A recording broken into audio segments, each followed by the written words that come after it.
Shalom, and welcome to another in our series of podcasts from Temple Beth, a dynamic center for conservative Judaism in Los Angeles. This is a recording of a Shabbat sermon with Rabbi Adam Kligfeld. It's very easy to avoid the hardcore sins, and it's very hard to hold back from the easier, subtler expressions of sinfulness in any tradition. Another way of saying it is that 90% of us, the people we know, have no problem observing 90% of at least the ethical and moral obligations that are expressed in the Torah. The ritual ones are different. You have to have a certain amount of specific intent to do them. But when you look at the Ten Commandments, most of us don't need the Ten Commandments to know not to murder. Maybe society learned not to murder as a result of that list, but we don't need that particular set of verses from the book of Exodus and Dvarim to stay away from that. The subtler expressions of killing in our tradition extended public embarrassment all the way to being close to taking a life. Those are harder. Most of us are not tempted to bow down to an idol, to actually prostrate ourselves in the presence of a foreign god. It's a lot harder to be honest about what in the modern world can be very close to idolatry and to keep ourselves from that temptation. I share that because I want to trace with you a beautiful both expansion and narrowing at the same time of a law that comes up at the end of Parshat Maseh. We're going to go from verse to the Sifrei, Midrash the verse, to Nachmanides the Ramban, to the Chafetz Chaim, who is both a halachist and exceedingly committed to the concept of using our words carefully. An enormous amount of material that he produced in the Jewish world has to do with keeping ourselves free from Lashon Hara, from evil speech. The context is a repeat of the laws about what happens when one is both an intentional and involuntary taking of a life. One of them requires taking of the life of the murderer, and the other one requires fleeing to the Ir Miklat, to the city of refuge, right? In biblical law, if you took a life, but it was not intentional under certain circumstances, the avengers had no right to take yours, and the court wouldn't. And both to spare you from their vengeance, and also to recognize the fact that even if you take a life by accident, you've still taken a life, you go to an Ir Miklat, a city of refuge where you're protected from their ire, and you're removed from society for a little bit as a punishment. And the Torah says that you can imagine that someone would plead both for their life and their freedom. They would plead for their life if they were guilty of capital offense and they would be having their life taken, and they'd plead for their freedom if they were being banished to the Ir Miklat. And the Torah says, Lo tikchu kofer. Don't take any ransom, no matter how much someone is willing to pay you to spare them the capital punishment. Don't accept it. And nor can you accept a kofer, a ransom, if they're pleading with you to not be sent to the Ir Miklat, even though they might actually be safer there because they're protected from the vengeance of the family of the one they killed. This is all in chapter 35 of the book of Bamidbar. And then in verse 33, after it mentions don't take a ransom in either of the situations, the Torah says, Lo tachnifu et haaretz. Don't machnif, I'm going to untranslate it so far, the land. Asher atem ba, that you're going to go into. Ki hadam hu yachnif haaretz. The blood will machnif the land. What does machnif mean? It's often translated here as to pollute or to profane. Don't engage in a lightening of the sentence and in that way profane the sanctity of the land that I'm giving to you, or pollute it. The idea being that justice could sometimes be severe, even if when it's fair it could be severe. And if you're too easy on someone in either situation, the land is going to be a land that is going to lack the sanctity that I, God, want for it. But because it's an interesting word, lachnif, hard to translate either in modern English or even in a biblical idiom, and because the Torah had already made very specific rules about what's required, and that is to not accept a ransom, the Midrash says this is an azhara, a warning, to the chanafim. The root chanaf can also mean to flatter, to say nice words that you don't really mean to make someone feel a little bit better about themselves. And flattery, in this case, is not a positive concept. It's fawning. It's faux.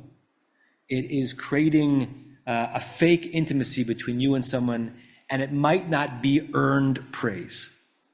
And since the roots are the same, the Midrash says, in addition to this being specific laws regarding the situation of the murderer and the manslayer, it's also a warning that you should not allow flattery to enter into society in ancient Israel.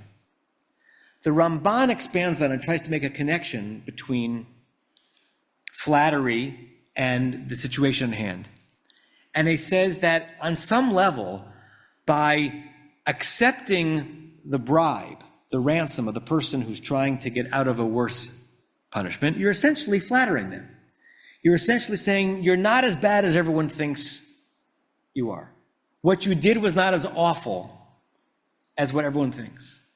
It is a common human instinct to, when you're in someone's presence, even if they are an evildoer, to make them feel a little bit better about their situation. I've done that many times. In fact, I think sometimes it's my rabbinic obligation when there's someone who has committed a certain transgression or sometimes even a crime, and their community and their society is flogging them for it, sometimes publicly. Sometimes I feel it's my rabbinic obligation to let them know that I see their human dignity, they're worth something, and they're not the dirtiest of the dirt that some people are making out them to be. But the Ramban says that, taken to an extreme, can itself be sinful and it can pollute the land. And the Chafetz Chaim comments on the Ramban and says the following thing, and he moves it from actual spilling of blood to the subtle but dangerous ways we use our interactions with other people to lessen the sanctity of the human condition. And he gives a situation, he's writing late 19th century, early 20th century, which is so contemporary. He says, imagine you're next to somebody who starts speaking poorly of someone else, saying Lashon Hara, bringing them down. What do? It's very hard to stop them. It's very hard to hold yourself back from that which you think might be holier than thou and say, is there really the language that you want to use? What you might do is you nod your head. He says, Minatnei Rosho, you kind of quietly acquiesce. And then he says, you might use words that machlik et hadavar, soften the matter, make it a little more slippery, make it not as harsh as what the person has said, but you don't chastise them.